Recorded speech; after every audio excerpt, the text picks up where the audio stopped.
everybody. I'm Kristen Irwin. I'm the Assistant Director for Career Learning Communities at the Malone Center for Career Engagement.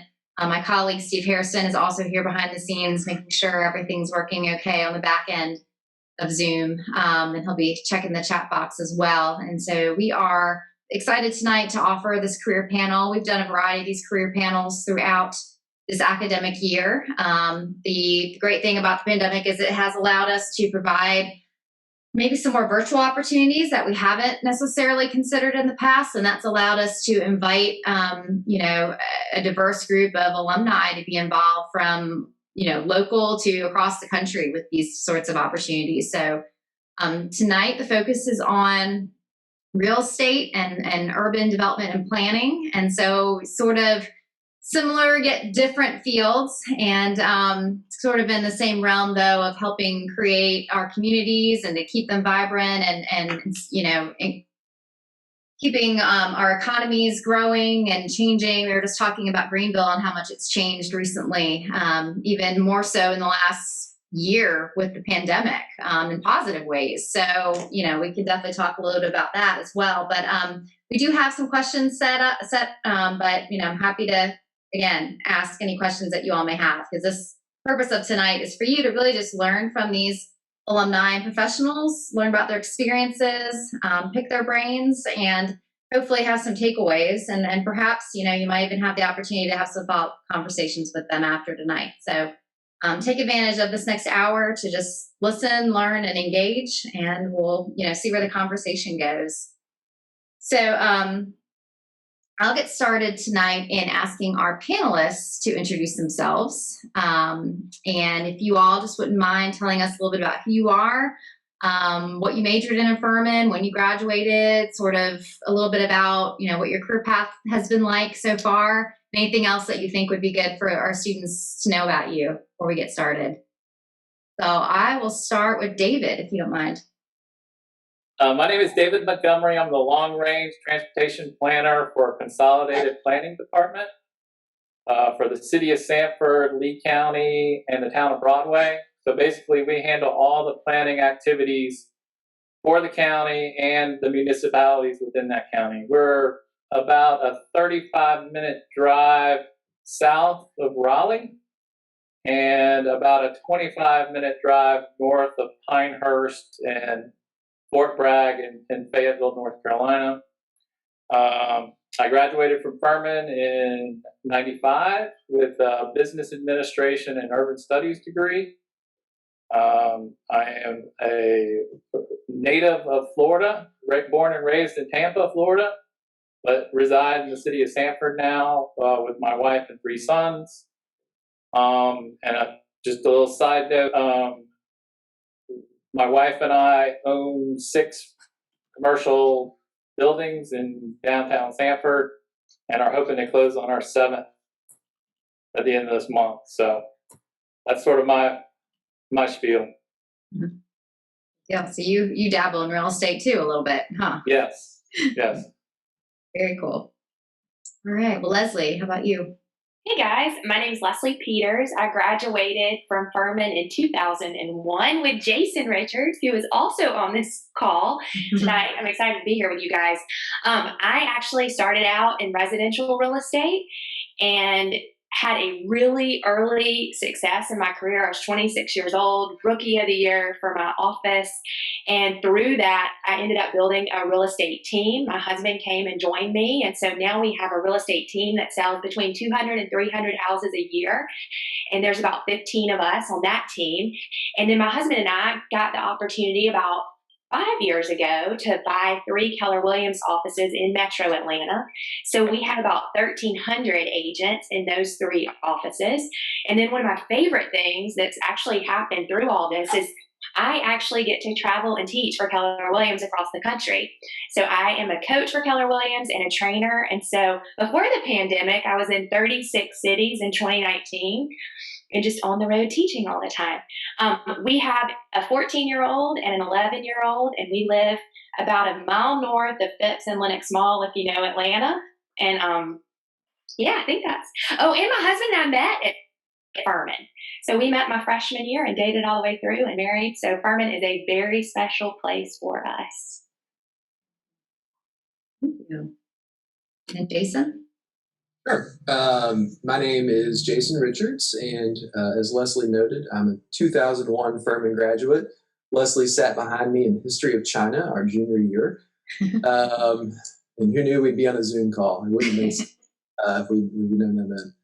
But I am working in commercial real estate here in Greenville, started out in nonprofits. I might talk a little bit about that later. Started buying commercial properties in the mid 2000s and transitioned that into a career as a commercial real estate executive with a local firm here that has grown into a regional firm over my tenure. I'm also the board chair for NAI Global, which is the largest network of commercial real estate brokerages in the world, as happens. So been here as an employee, I guess for 14 years now. And our primary areas of focus, we have commercial real estate brokerage, we have property and asset management, and we also have a private equity fund that we started about 6 years ago. We just are on Fund 3 now. So very excited about that. We buy properties all over the country, ranging from, kind of Starbucks and shopping center type things up to our largest property is a 500,000 square foot office building in Dallas. So just kind of a smorgasbord of stuff. I also met my wife at Furman. I believe the statistic holds as 25% of Furman students meet their spouse there. We did not meet freshman year like Lesley and Andy. We met senior year on the mall at homecoming, and that's a story in and of itself that is not appropriate for a student Zoom call. But it was a fun time. We were working on a float together, and anyway, neither here nor there. But and also, I'm on the board at Furman. I'm in my 5th year, and I live here in Greenville. So in non-COVID times, I'm on campus fairly frequently, and very available to students who want to meet and talk about career stuff, whether it's real estate or anything else. So. Thank you all. I think I'm going to let the students really quickly introduce themselves since it's such a small group. Y'all can kind of get to know them. If students, if you don't mind just letting us know your name, you can let us know where you're from if you want, what year you are, your major, and just what brought you here tonight, what you're curious about with the panel. That would be awesome. So Simi, would you mind if we start with you? Sure. What did you want us to say again? Sure, just the typical spiel, your name, year you are, or what you're majoring in. You can talk about where you're from if you want, but really just like what brought you here tonight, what you're curious about. Well, my name is Simi Singh. I'm a senior. I'm an accounting major. I'm from Lugoff, South Carolina. That's near Columbia, about 20 minutes away from Columbia. The reason I'm here is I'm going into real estate after I graduate. I'm actually working for Keller Williams. They hired me a couple weeks ago. The downtown branch in Greenville. I plan on staying in Greenville, getting my real estate license and all that. Yeah. See, James, I think you're next to my screen. Hey, I'm James Hale. I'm from Greensboro, North Carolina. I'm a senior here at Furman, and just have an interest in commercial real estate. I have some different plans for the summer. It's definitely on my radar for something to do after I finish up with that. So just here to gain some more information and some knowledge about stuff. Thank you. Emily? Hi, I'm Emily O'Neill. I'm a sophomore business major. I'm from Fairhope, Alabama, and I just came tonight because I'm not exactly sure what I want to do yet, and real estate sounds interesting, so. Nick? Yeah, my name's Nick Hoffman. I'm from Columbus, Ohio, and I'm a senior. I'm a politics and international affairs major, and the reason I'm here is because since May of last year, I've been interning with a commercial real estate company based in California that primarily deals with veteran affairs clinics and Air Force clinics and some VA, like other VA stuff. And I'm looking to gain some more insight for commercial real estate after graduation as I get ready to leave Furman. William? Hi, I'm William Wand. I'm from York, Pennsylvania. I'm kind of here tonight just because last summer I helped out a friend in his office. He did commercial real estate appraising, and I just did paperwork, and I thought it was really interesting. So I thought I'd stop in and learn a little bit more. Parker? Hi, I'm Parker Driggs. I'm from Columbus, Ohio. I'm a senior and I'm a business and Spanish major. And overall, I'm just curious about just kind of expanding on my knowledge that I have and learning how to make an impact in the industry. And so we're all learning more. Roman? Hi, I'm Roman Telly. I'm a senior from Baltimore, Maryland. And past 2 years, I've spent working in the real estate industry and has just loved it.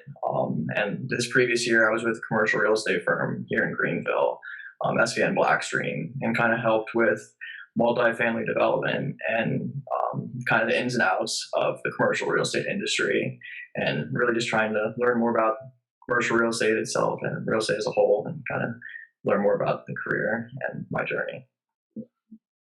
And Caroline?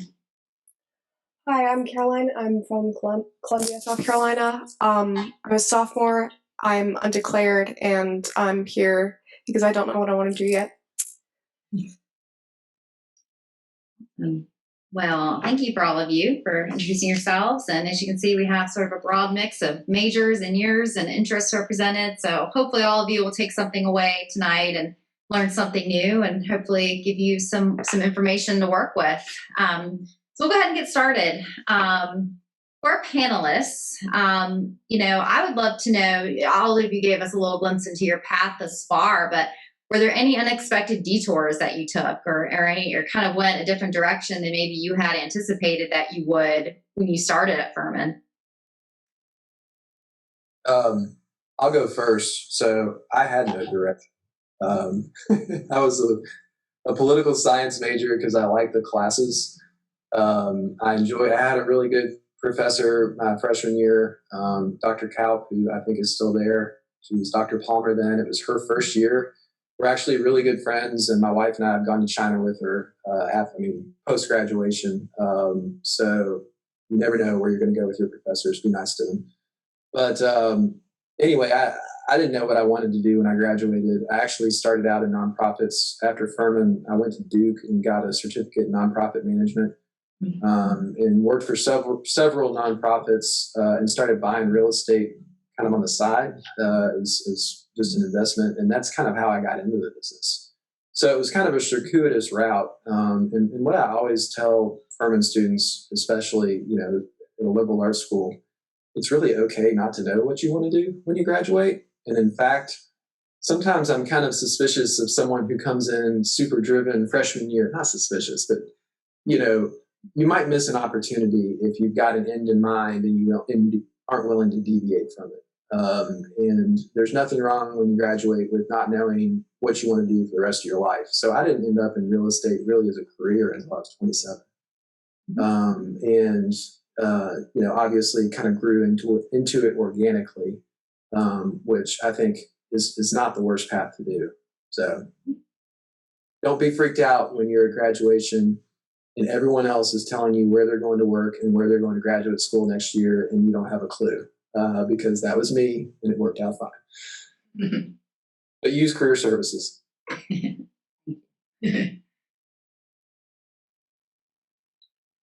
I'll jump in there, and I was sort of like Jason, but my detour did take place at Furman. I was a business major.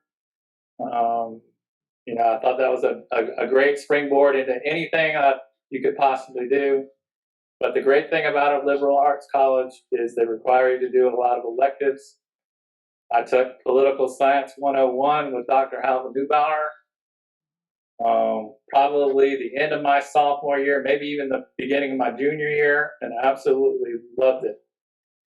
And after the class, and he kicked my butt. I got a B, I think, but he kicked my butt. But it really opened my eyes to a different world. So after the class, I sat down with Dr. Halva Neubauer, who is still there as well. And I said, I love this. Can I get a political science degree and a business degree in 4 years? And he said, David, there's no way. But he says, let's try to create something for you through this urban studies degree, where you can use some of the economic courses you've already taken or you will take, and then we'll supplement that with political science courses, and you'll get a feel for that. And taking that route, I got introduced to urban economics and urban politics, which introduced me to urban and regional planning, which is basically how communities develop over a period of time, whether they're urban in nature, suburban, rural, that sort of thing. And then I took that degree and went to graduate school at the University of Florida, where I met my wife. So I did not meet my wife at Furman University, but I did meet my wife in planning school at the University of Florida. So that was kind of my big detour. And I've actually worked in Greenville, South Carolina after graduate school for 2 years, and then moved to the Raleigh-Durham area, just because it gave us a lot of opportunities, and have been with the city of Sanford since 2003. And to be honest, when I took this job here, I was like, it's going to be a 3-4 year job, but we love the community here. It's close enough to the big city that we can enjoy all those amenities, but still have the small town life. And have decided to raise a family here. So that's sort of my story. Mm-hmm. So, Kristen, I was told at some point that most people take about 3 jobs before they find the right one. Is that still right? Or is it more? It's so situational, but I tell students don't assume your first job is going to be your dream job. It's probably not. You're lucky if it is, and it might take a few iterations to get where you feel comfortable. It's a risk anytime you take a job, but absolutely. That's interesting. I've never heard that statistic. I'll have to look into it. I don't care how many jobs you may change over the course of your life, but that's a good one to look into.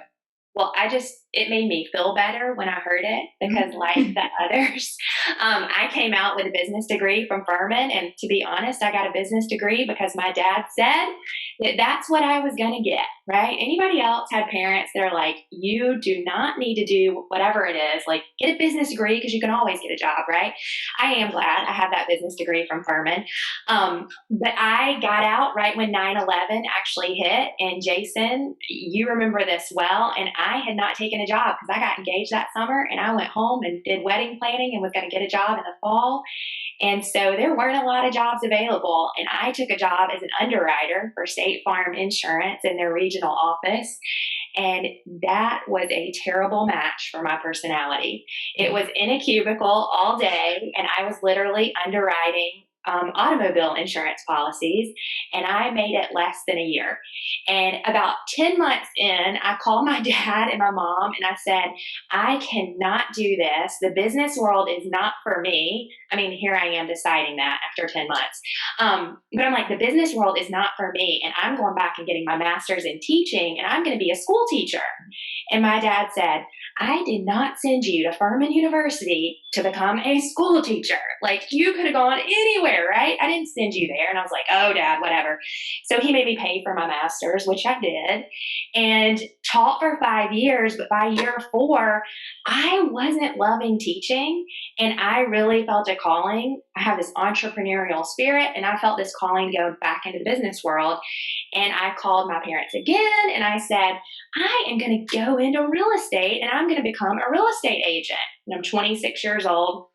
And my dad said, well, did you know that you don't even have to have a college degree to be a real estate agent? I'm like, Dad, I get your themes here, right? I promise you Furman was worth it, right? So I just bit the bullet, and I got into real estate and had a really quick start. And my husband, for the first 2 years in real estate, he's like, God, you're doing great, right? You're making great money, but we're still paying on this master's degree.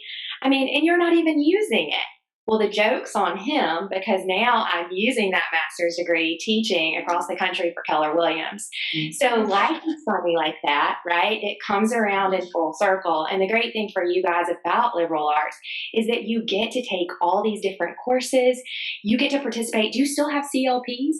Do y'all still have that? See, you get to do all of these wonderful things that prepare you for the future.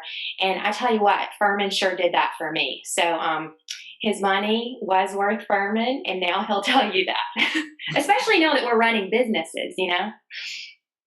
not just a real estate agent.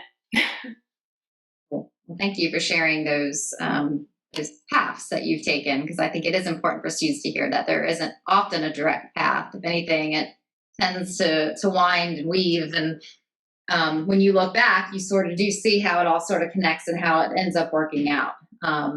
So thank you for sharing that. Kind of talking a little bit about skills, I would love to hear from each of you, just what do you think are some of the hard and soft skills that your specific industries tend to appreciate in candidates, specifically, I would say entry-level candidates, that you tend to interview or interact with. But I would just love to hear a little bit about that.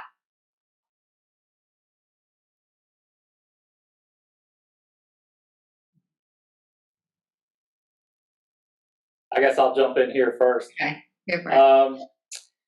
We basically have two sections of our department, three sections of our department. We have what is called our current planning section, and they deal with the day-to-day type of activities, developers, general public coming in, wanting to do a project, that sort of thing. And then we have sort of our long-range planning staff, which I head, which kind of thinks high level, 30,000 feet type thing.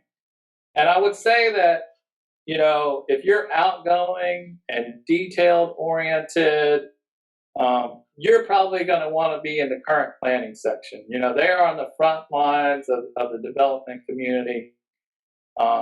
They check a lot of boxes. When someone comes in, they're going to make sure that you meet the ordinance, and they've got a list there and they check it off and that sort of thing.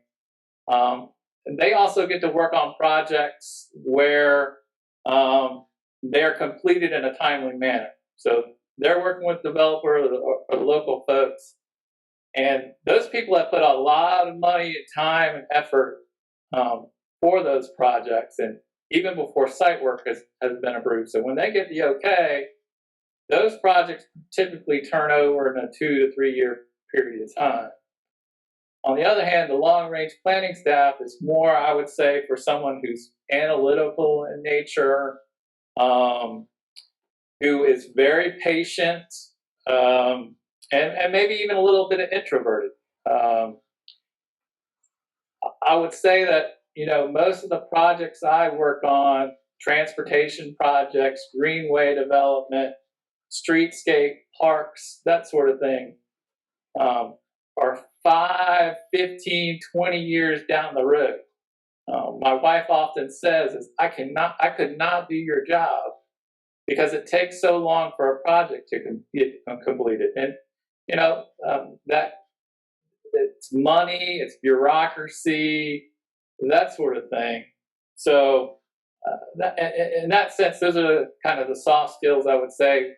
What your personality is, probably how you would fit in the department. So that's my 2 cents worth. Yeah.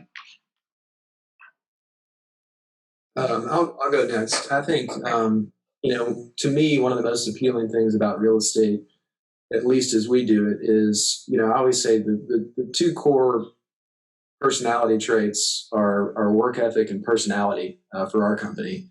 And I'd say that holds true across all of our business lines. And so, when we're looking to hire new people, there are certainly some specific things, experiences and such, and I'm sure we'll get to those later, that help. But at the end of the day, if you're an outgoing, friendly person with integrity, and you've got a really good work ethic, then you've got a foundation to build on in this business. All the other things can be taught to the right person. And so, so much of what we look for, as you said, Kristen, it's really the soft skills that come through in the interview process, and really even the initial communications before the interview.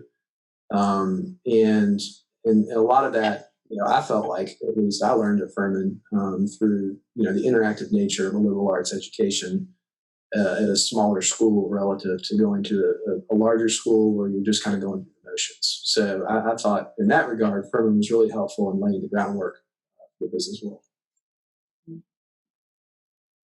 I agree with exactly what they said. I mean, an outgrowing personality in real estate, especially residential real estate, you have to be able to meet new people and connect quickly.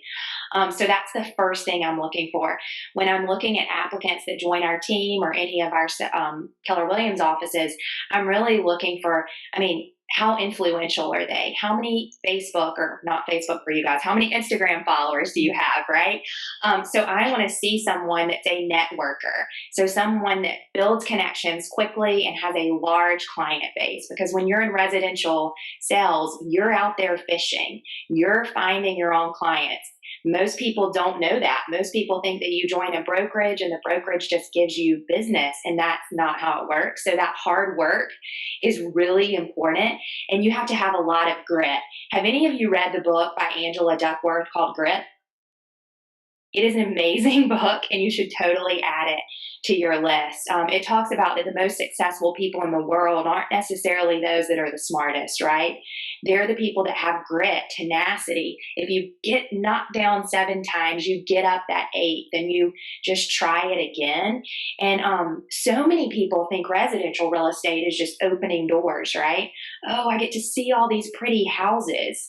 And that's one thing that really bugs me when someone is coming in and interviewing for a position on our team, because that's not what real estate is at all. Actually, yeah, you get to show houses, but you're a problem solver. You're a negotiator, right? So I want people that can think quickly on their feet, that can negotiate, that are influential, that help people make decisions, that ask a lot of questions.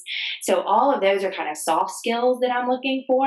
And then on a resume, Kristen, we may actually not even be talking about this yet. The resume part, you want to wait on that? You want to wait on that? Go for it.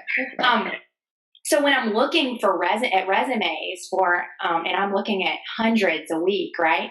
I'm really looking for someone that is not just a strong student academically, but had a lot of involvement in their college. Because if they have leadership involvement and service, right, community service, that just shows me that they'll do really well in residential real estate most of the time. And that lends itself well to sort of the next question. In addition to skill sets, like what sort of experiences do you think students should target before they graduate if they are, thinking about each of your chosen fields? It could be academic or extracurricular, just anything that you think makes an impact. I mean, I think one thing that has struck me over the years, when I started here, we had 35 people, and now we have 165. And a lot of that has been organic growth, bringing on recent graduates and young people. And something that is really interesting to me is when we bring on somebody who's right out of college and they've never worked in an office before. And I don't mean this in a condescending way, but the closest parallel I can think of is like when I watch my kids start in real school, and they go to school and it's like you have to learn how to do the lunch line and you have to learn all these things, and you can't really hit the ground running until you know the basics of how things operate. And if you want to be in the business world in any capacity, I think doing an internship in an office at some point during college, even if it's, if you're an athlete, and I know there's some struggles with that sometimes, even if it's like a 3-week time period or something where you're spending time in an office and you have somebody kind of showing you the ropes and you can watch the interactions and see how things work. I just think that's such a critically important thing that classroom teaching is never going to get you, because office dynamics are, while we all love the TV shows, I mean, The Office actually is not inaccurate in how it portrays working in a corporate environment. But there's so much to it, and I think it would make people, you would feel so much more comfortable in your first real job if you've had that experience in the past. And I would encourage you, some people want to get paid for their internship. My attitude is you and your parents have spent tens of thousands of dollars on the education. Would you be willing to give up $1,500 to $2,000 worth of payment over a 6-week period in your summer to get your foot in the door? So, go to a local planning office or a local cog or a real estate agency and say, look, I'm willing to do this for free for 6 weeks. I've got projects that I've had on the back burner that I don't have time to do, and I don't have 6 weeks to dedicate to. But if I can give it to you, you do that project, but you also get to follow me around or somebody from our staff around. That's invaluable. I agree wholeheartedly with that. And back to the statistic that I shared earlier, I think if students were able to do more internships during their college career, that they would come out of school and know what they actually want to do, or at least the industry that they want to join. We actually have a Furman intern almost every single summer. We did not have one last summer. And we actually pay, not a lot, but we do pay, and we let you shadow people. And I just think it's invaluable. In fact, we had one summer intern that's still my favorite. She was amazing. And she left us that summer and she said, ooh, I do not want to be in real estate. It is a lot of problems, and I want to go into the financial industry. And she said, Lesley, can you help me find an internship next summer in the financial industry? And I did, and she did that internship, and she said, ooh, I don't like financial. I want to come back to real estate, right? So I don't think we really know what we want to do until we have internships. I had a short internship at Furman, and I wish I'd have had multiple ones. You guys have how many summers, right? 3 or 4 summers where you can really lean in and go look at different industries, right? And then just your involvement at Furman, like when I'm looking at resumes, I want to hire leaders. So I'm okay if you're 22 years old coming straight out of school. But what I'm looking for is, were you vice president of Panelists, or were you involved in food staff? Or were you on the orientation staff? Or what were your leadership opportunities at Furman? Or anywhere, right? So I think that's how you stand out. Were you an Eagle Scout, right? I'm looking for those things and not just the highest GPA. So for you guys, I stress so much about my GPA at Furman, and I just beat myself up about it. Go have fun. To me, I'm not as worried as much about a GPA as I am about the well-rounded student. I want to echo that about the GPA. I promise you, no one in a hiring office cares what your GPA was. And I will tell you this, if you leave your GPA off your resume and you just graduated, we know it wasn't a good one, and we still don't care. So don't worry about it. I mean, that is not a stressor at all. If you can graduate from Furman, I mean, do as well as you can, obviously.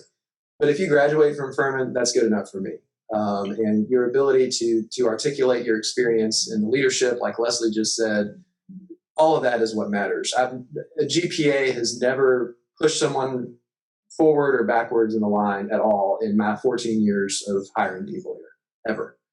What I'd love to hear, what like energizes you about your work? Like what is like when you feel really good, like you've had a good day, like what is it that really clicks for you that really makes you feel like, I've made the right path for myself, career wise? And then I'd love to know too, are there any challenges to your work? Is there anything that maybe doesn't energize you that forces you to maybe work a little differently, but it's a reality of your work and something to be aware of that maybe you're not as excited about, but it's part of the job and you do it?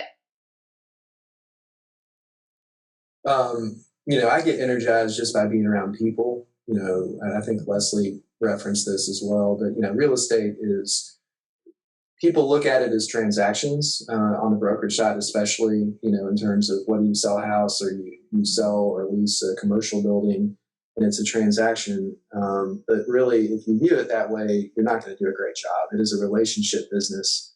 And I just get energized being around people. And to Lesley's point, you're selling something or facilitating a transaction, but you're really solving a problem for somebody. And whether it's a good problem and they're growing and they need more space, or they need a bigger house, or it's a bad problem and they've got to get out of a property that they don't want to be in, you're providing a solution for them and helping them maximize the value of whatever they need. And that's very satisfying, especially if you're working with people that you enjoy working with. which is what I would always recommend, of course. The one thing that the challenge, I guess, in a career in real estate, and it would depend on what aspect of real estate you're in, but it's really, my job has no structure. Like every day is whatever I want it to be, which is a blessing and a curse. And you have to have the right personality type to make that work. And in fact, I mentioned, we don't use GPA. We actually do use a personality assessment. And that's one of the things we look at, because people who aren't good at self-structure, at least as we do real estate, struggle because no one's looking over your shoulder to tell you what to do in a lot of aspects of real estate. And some there are, but in ours, you have to be very self-motivated, self-structured, and driven to get up every morning and make yourself be productive. So that, it's an opportunity for the right person, but it can be a challenge as well. No.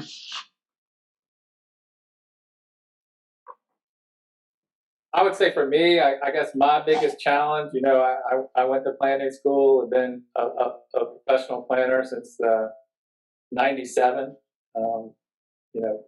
Done my research and up on the latest trends and all that kind of stuff.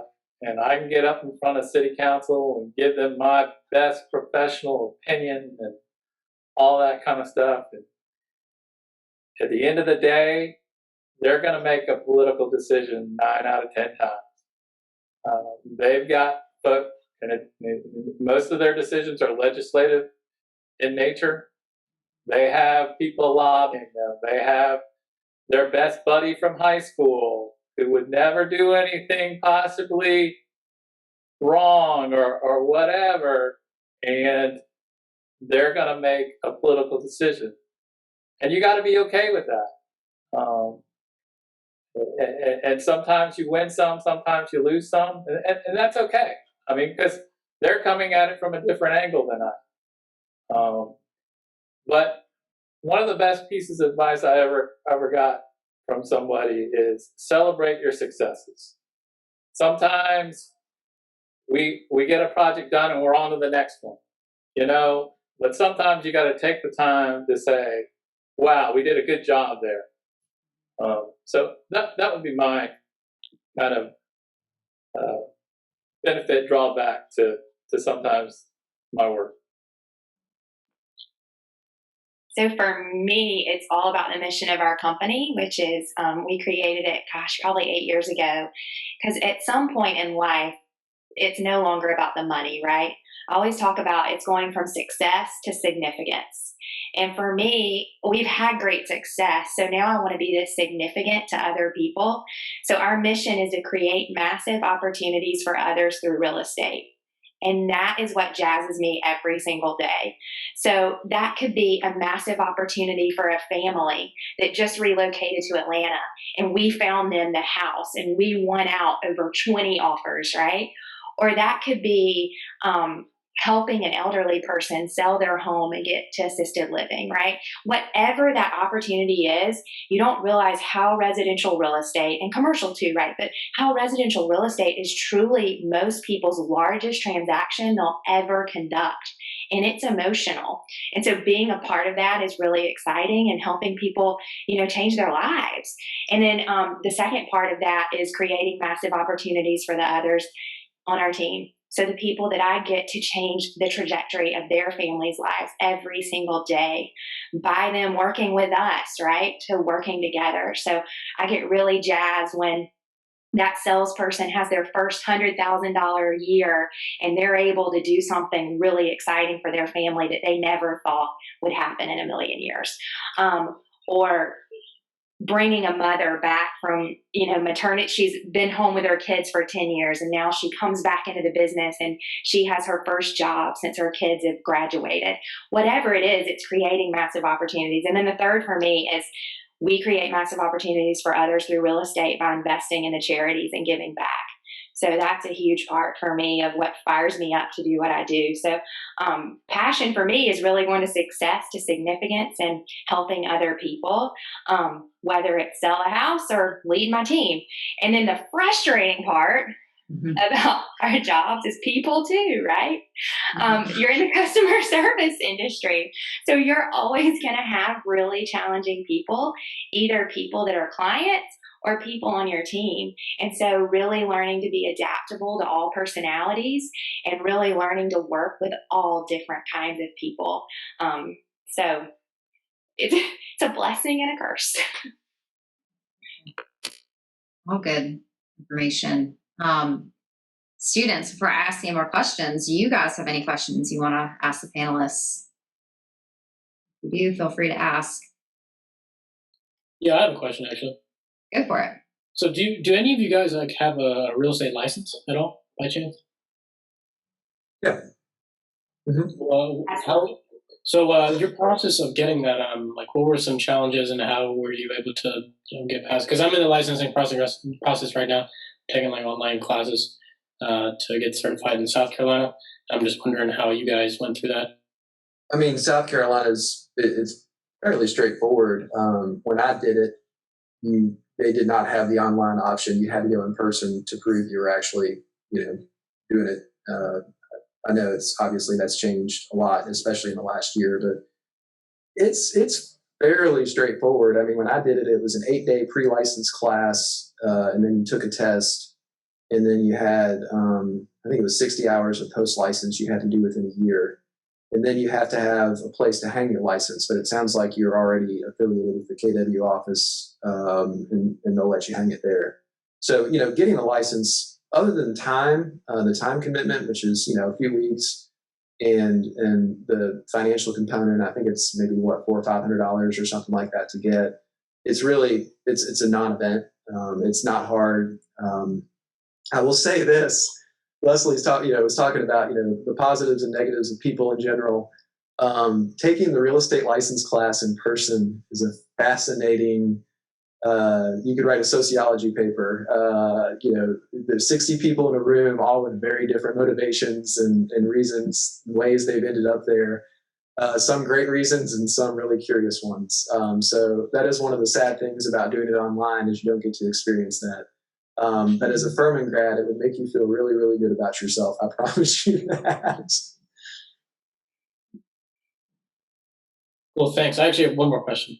Go for it. Hey, do you think getting your license was helpful into getting your own properties instead of being a realtor? That's a great question, Timmy. It's funny because my husband and I just put a property under contract on the beach in Florida. And guess what? I hired an agent. You know why? Because I do not know that market. I do not know the ins and outs of that market. And I want to make sure that I'm represented really well. So, in fact, I mean, this is kind of funny, but when we buy investment properties, a lot of times I'll have someone on our team represent us and go do the legwork. And sure, I could do it and save myself money, but I don't necessarily have the time or the knowledge to know every specific area and do the research, and time is money. So for me, a lot of times, even in Atlanta, I'll say to one of my team members, hey, go represent us on this transaction. So I wouldn't necessarily get a license just to represent yourself, especially if you're new, because I think someone else could potentially represent you better until you learn the ropes. But yeah, does that kind of answer your question? Well, that's great. Thank you. You're welcome. And I'd throw on the back end of that, I got my license. So when I started buying properties, I was actually a client of this company before I worked here. I used them on the brokerage side and on the property management side for the things that I purchased. But when I started here, I went to get the license, and there's no distinction between residential or commercial licenses in most states, but certainly not in South Carolina. But when I got my license and I finished the class, one of the first things I told people was, I really wish I'd done this before I bought my first house. And not from the standpoint of wanting to know, wanting to represent myself, because I very much agree with Lesley that, buying real estate it's not just finding something on the internet, putting it in front of people. There's so much local knowledge involved. And even if you have a license, if you're looking somewhere that you're not local, you're not suited to represent yourself. But understanding the process better, and just the distinction of like how are the different ways, you put your names, you and your spouse's name on a deed. That's something that no one, very few people understand, and most people think they have it one way, but they actually, they think they're joint, but they're actually tenants in common, and they don't get that. And bad agents don't tell them that. But so I think from a personal knowledge standpoint, getting your license is hugely useful. But as far as representing yourself, that's great if you're working in a market with which you're very familiar, in a property type with which you're familiar. But if you're buying somewhere you don't know or buying a property type you don't know, you should always engage someone who's knowledgeable in that area. Jason, that's so true, because I would never represent anybody commercially, and not even myself. My husband and I don't even represent ourselves on commercial properties. We use a commercial agent. So it's so true. I think that's a common, myth understanding about real estate. Don't be a residential agent. You can't do both. The other thing I'll say, and this is just totally an aside, and Lesley, you may disagree with this, but to get paid a commission on a real estate transaction, you have to have a license, and that includes referral fees. And if you have a real estate license, even if you're not actively doing deals and you refer people to real estate agents, they'll pay you usually 20 to 25% of the total fee. And so, as Lesley said just now, I don't do residential and have no interest in doing that. But you can bet anytime someone says, hey, you know a good residential agent? I figure out the best one, make a referral, and I get a fifth of the fee. And you can't do that unless you're licensed. They can send you a nice card, but the fifth fee is a whole lot better. So, from that standpoint, just from an educational thing, it's great to get your license, and then that's a huge benefit. That's great. Thank you, guys. Any other questions, students, right now? I have a question. Good. Kind of open to the whole floor, but just looking back on your careers, if there was something you wish you could have known at the start that you know now that would have saved you a lot of trouble and time and problems, what would that be?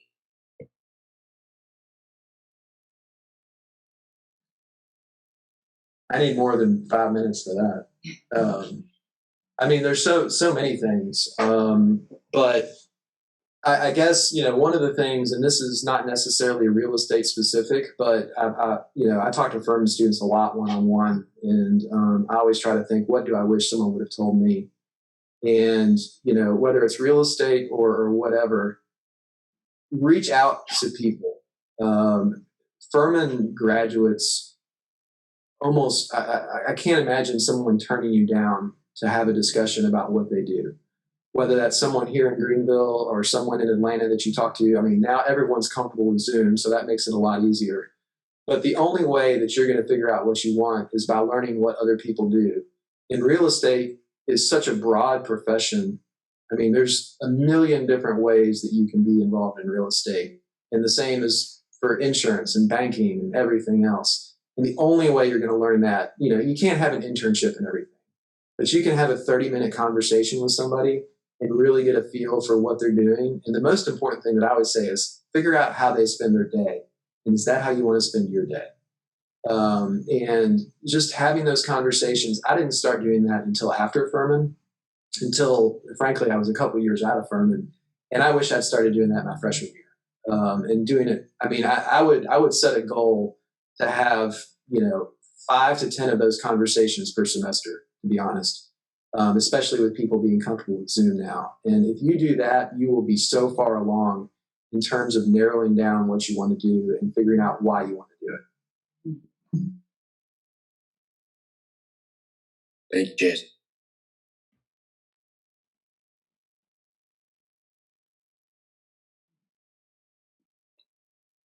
I think too, Kristen, is I got out of Furman and I kind of thought, woo, learning is over.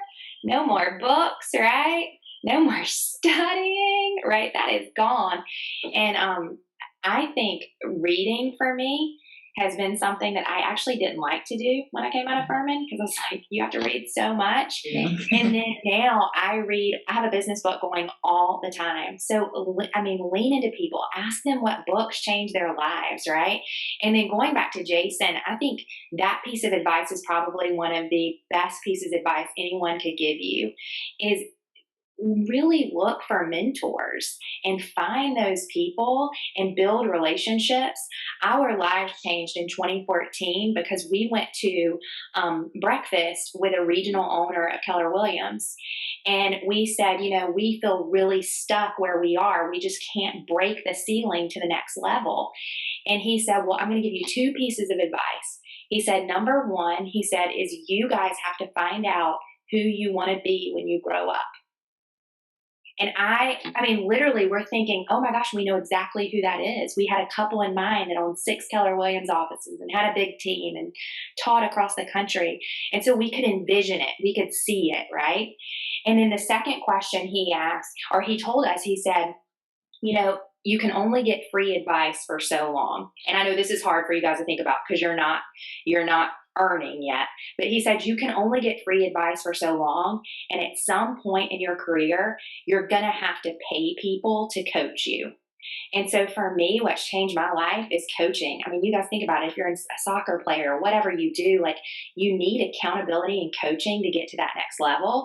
And I actually have 3 coaches in my life right now, and that's been transformational. So I think it's just reaching out to people, find your mentors, find who you want to be when you grow up. I'm much lower end than Lesley. I coach people if they just buy me a beer or buy me dinner. I was really talking about like weekly, like hour coaching sessions. But I will totally, you guys can buy me a glass of wine anytime. Or we can do happy hour at 7 p.m. There we go. My light turned back on. Okay. It hasn't happened yet in one of these. So I would like to know too, kind of along those same lines, are there any resources or just good places that students can go, you think, to get some good information as they're thinking about real estate or planning potentially? Is there any advice about that? So I would say for planning purposes, you're going to want to go to the American Planning Association's website, which is planning.org. They've got a lot of resources there. And then every state has their own chapter of the American Planning Association. I think South Carolina is scapa.org. I'd encourage you to go to websites for local planning departments. In this day and age of social media and websites, you know, you can get a real sense of what the planning department is doing from a website. You can get public hearing notices. You know, you may want to even attend a rezoning case or a city council meeting. I would encourage you to do that, just to kind of get a sense of, you know, the decisions that your local city council or county commission is making. I would encourage you to do that. There's Facebook that I follow, Strong Towns, neighborhood development, which is kind of deals with small scale incremental development, that sort of thing. Podcasts. Any of you guys ever heard of 99% Invisible? Well, it's a podcast that basically, you know, says, you know, 99% of the time you're going to walk by this thing and not understand it or not even notice it. And they go into detail about it. One of the cases that they had was, it was in California. The local engineering department had built a median in front of this guy's apartment complex. It started to collect trash, and he was getting upset about it, called all the time. Nothing was done. So one day he decided to go and buy a Buddha statue and put it in that median. He felt like a Buddha statue was neutral, and it just sort of sat there for about 2 weeks. And then one day it got painted white. And then all of a sudden it became a source of people visiting it, and they built like a shrine and all this kind of stuff. Well, the trash part of it went away, and people took community pride in it. And that's just a sort of an example of what we call tactical urbanism. And it's a small little project started, from the grassroots up that made a difference in that community. So I encourage you to go to that 99% Invisible podcast. It's pretty neat and quirky.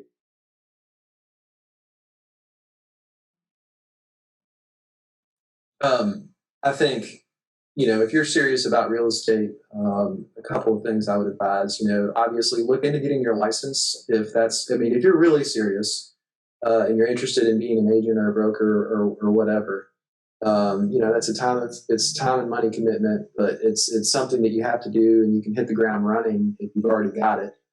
The other thing I would say is just, kind of along the lines of what I mentioned earlier. And I know a couple of you mentioned that you had interned or spent some time in different brokerages. The culture and the way that we do things, it's different. I know one of you said you were at SVM Blackstream. We do a bunch of stuff with them, but it's like night and day between there and here, and the same between us and CBRE and Cushman and Wakefield. Every brokerage has its own culture, and every person fits in at one or another, but you have to really search. So it's not one size fits all. And I would assume the same on the residential side. So you really need, don't make an assumption that the best known, biggest place is the best fit for you. It might be. It's like choosing a college. If Furman's a fit for you, then maybe Ohio State's not, because it's 30 times bigger.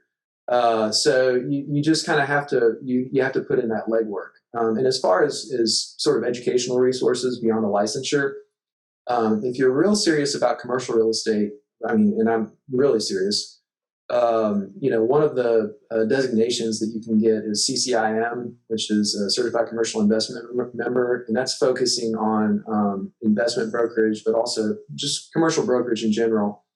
And I did have one time a recent college graduate who I looked at his resume, and he had already done 2 CCIM classes, and it was super impressive to talk through him. He ended up going to a much larger market, but if you're really serious, especially now because they're offering all their curriculum online completely, it's a great intro.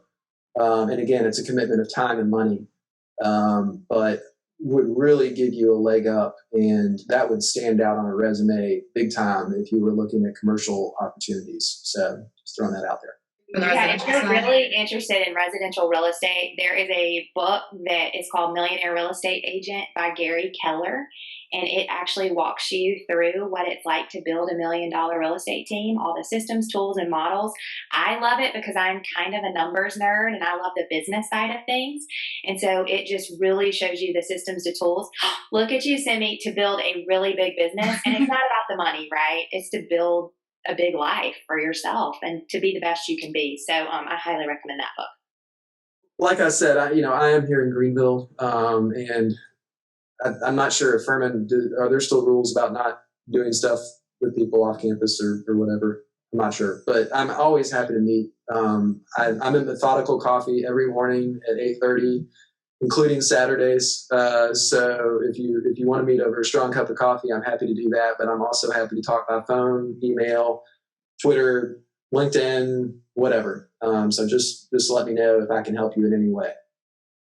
Well, cool. We are at 7:03, so I know the conversation went very quickly, but I really do appreciate all of our panelists for taking time out of their busy schedules to meet with us and share some great information tonight. I see they've put their contact information in the chat, so keep an eye on that. And I will send a follow-up message to all of you students, just a reminder of who the panelists were, maybe link their LinkedIn pages. So I encourage all of you to follow up and connect, if you're interested in learning more. And if you have any questions, always feel free to follow up with us at the Malone Center.